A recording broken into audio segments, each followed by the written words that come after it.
Hello दोस्तों, नमस्कार। स्वागत है आपका हमारा यूट्यूब चैनल एम के जॉब 02 पर। जैसा कि आपको पता है कि वर्तमान में चल रही बीएसटीसी और पीटीटी की परीक्षाओं के लिए हम आपको तैयारी करवा रहे हैं। और आज हमारा अगला टॉपिक है गुर्जर प्रतिहार राजवंश। तो फटाफट बिना समय गंवाए हम चालू करते हैं गुर्जर प्रतिहार राजवंश। तो पहला प्रश्न देखते हैं हम फटाफट। गुर्जर प्रतिहार राजवंश का शासनकाल किस सदी के बीच माना जाता है? अर्थात आजकल जो बीएसटीसी और पीटीटी में प्रश्न आते हैं वो बेसिक से पूछे जाते हैं और ज़्यादा गहराई में नहीं पूछे जाते, इसलिए पहला प्रश्न पढ़ते हैं। तो पहले प्रश्न का उत्तर आप बताएंगे मेरे को। गुर्जर प्रतिहार राजवंश है वो किस सदी से किस सदी के बीच माना जाता है? तो बिना समय गवाए बताएंगे आप मेरे को फटाफट। तो इसका शासनकाल है 6 से 12वीं सदी के बीच। 6 से 12वीं सदी के बीच। प्रश्न नंबर 2 हम देखते हैं, गुर्जर प्रतिहार राजवंश की कौन सी शाखा सबसे पुरानी मानी जाती है? अब जो राजस्थान गुर्जर प्रतिहार राजवंश है वो जोधपुर के आसपास क्षेत्र में दिखता। तो आप मेरे को बताएंगे फटाफट गुर्जर प्रतिहार राजवंश की सबसे पुरानी शाखा कौन सी है? तो वो मंडोर जो जोधपुर में स्थित है वही मंडोर है। प्रश्न नंबर 3 है कि नागभट्ट प्रथम किस राजवंश से संबंधित थे? तो आप अगर आप दिमाग लगाओगे तो फटाफट बता दोगे, क्योंकि हम राजवंश कौन सा पढ़ रहे हैं तो उसी के अनुसार इसका नाम उत्तर आएगा। तो यह है गुर्जर प्रतिहार राजवंश। कौन सा? गुर्जर प्रतिहार राजवंश। हम देखते हैं फटाफट प्रश्न नंबर 4। आप जल्दी से लाइक करें, शेयर करें, सब्सक्राइब करें और अपने दोस्तों को ज़्यादा से ज़्यादा बताएं कि हम आपके लिए रोज़ाना नया टॉपिक लाते हैं। फटाफट बताएं। प्रश्न नंबर 4 है, नागभट्ट प्रथम का शासनकाल माना जाता है। आप मेरे को बताएंगे फटाफट नागभट्ट प्रथम का शासनकाल माना जाता है। तो यह है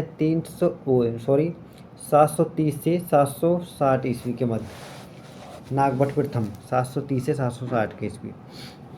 अगला प्रश्न नंबर 5 है, गुर्जर प्रतिहार राजवंश का वास्तविक संस्थापक माना जाता है। वैसे तो गुर्जर प्रतिहार राजवंश का प्रारंभ 6वीं शताब्दी से हुआ। जो कककुक है उससे पहले हुआ, उसके आसपास हुआ। जो कककुक था इसका राजवंश का पहला शासक, लेकिन वास्तविक संस्थापक इसमें था नागभट्ट प्रथम। प्रश्न नंबर 6, राजशेखर किसके दरबारी कवि थे? फटाफट बताएंगे आप मेरे, राजशेखर किसके दरबारी कवि थे? फटाफट बताएंगे आप मेरे को। तो राजशेखर ने 2 शासक थे जो गुर्जर प्रतिहार वंश के, उनके शासनकाल में अपनी भूमिका निभाई थी। तो आप मेरे को बताएंगे कौन कौन थे वो थे महेंद्रपाल व महिपाल दोनों थे। महेंद्रपाल व महिपाल। प्रश्न नंबर 7 है, ओसिया मंदिर स्थित है वह किस राजवंश से संबंधित है? मैंने यहाँ पर 2 प्रश्नों को एक ही जोड़ दिया क्योंकि अधिक समय न लेते हुए फटाफट बताएंगे आप मेरे को। तो सर्वप्रथम बताएंगे कि ओसिया के जो मंदिर है वो जैन से संबंधित, जैन धर्म से संबंधित है। तो ये कहाँ पर स्थित है? जोधपुर। और किस राजवंश से संबंधित है? तो आप मेरे को बताएंगे फटाफट किस राजवंश से संबंधित है। तो देखो मैं थोड़ा जूमिंग कम करता हूँ क्योंकि ऑप्शन दिखाई नहीं दे रहे। तो प्रश्न नंबर 7 का उत्तर बताएंगे आप मेरे को। जोधपुर के ओसिया के मंदिर कहाँ स्थित है? तो वो है जोधपुर में और जैन धर्म से संबंधित है। और एक किस राजवंश से संबंधित है? ये है प्रतिहार राजवंश से, गुर्जर प्रतिहार। अगला प्रश्न है प्रश्न नंबर 8। फटाफट बताएंगे आप मेरे को। चीनी यात्री हेवन सांग ने गुर्जर प्रतिहार राजवंश की राजधानी को क्या नाम दिया? अर्थात चीनी यात्री हेवन सांग था जो गुर्जर प्रतिहार राजवंश के शासनकाल में भारत आया था और इसने गुर्जर प्रतिहार राजवंश की जो राजधानी थी उसको कुछ नाम दिया था जो चीनी भाषा में था। आप बताएंगे मेरे को उसका नाम था। बताएं आप मेरे को कमेंट बॉक्स में, मैं आपका उत्तर का इंतजार कर रहा हूँ। फटाफट बताएंगे आप मेरे को। तो इसका उत्तर था पीलो मोलो, जिसको चीनी भाषा में पीलो मोलो बोला जाता है। और जो कुचिलो, ये चीनी यात्री हेनसांग ने गुर्जर जाति को कहा है कुचिलो, मतलब गुर्जर प्रतिहार राजवंश कुचिलो कहा था। क्या कहा था? कुचिलो। और उत्तर तो अपना ये पहला ही है, पीलो मोलो। प्रश्न नंबर 9, गुर्जर प्रतिहार की राजधानी कौन सी थी? अब फटाफट बताएंगे आप। गुर्जर प्रतिहार राजवंश की जो राजधानी थी इनमें से कौन सी थी? वैसे तो गुर्जर प्रतिहार राजवंश ने कई स्थानों पर अपना शासन किया था, लेकिन इस ऑप्शन के अनुसार आप बताएंगे मेरे को कि इनकी राजधानी कौन सी थी। फटाफट बताएंगे आप मेरे को। मेवाड़ तो हो नहीं सकती, आप बताएं। इसमें था भीनमाल। कौन सी? भीनमाल। अगला प्रश्न है प्रश्न नंबर 10, जोधपुर में स्थित महावीर स्वामी का मंदिर किस शासक के काल में बना? अर्थात किस शासक के काल में बना था जोधपुर महावीर मंदिर? और ये जो महावीर मंदिर है जो गुर्जर प्रतिहार शासन काल से संबंधित है, गुर्जर प्रतिहार शासन काल से संबंधित है। तो किस शासक के काल में बना? आप मेरे को फटाफट बताएंगे किस शासक के काल में बना। जो महावीर मंदिर है किस शासक के काल में बना, आप बताएंगे मेरे को फटाफट। तो इसका उत्तर है वत्सराज प्रथम। वत्सराज प्रथम कौन था? वत्सराज प्रथम। प्रश्न नंबर 11, अरबी यात्री सुलेमान किस गुर्जर प्रतिहार शासक के काल में भारत आया? अब बहुत सी बार प्रश्न पूछा जाता है कि अरबी यात्री सुलेमान था वो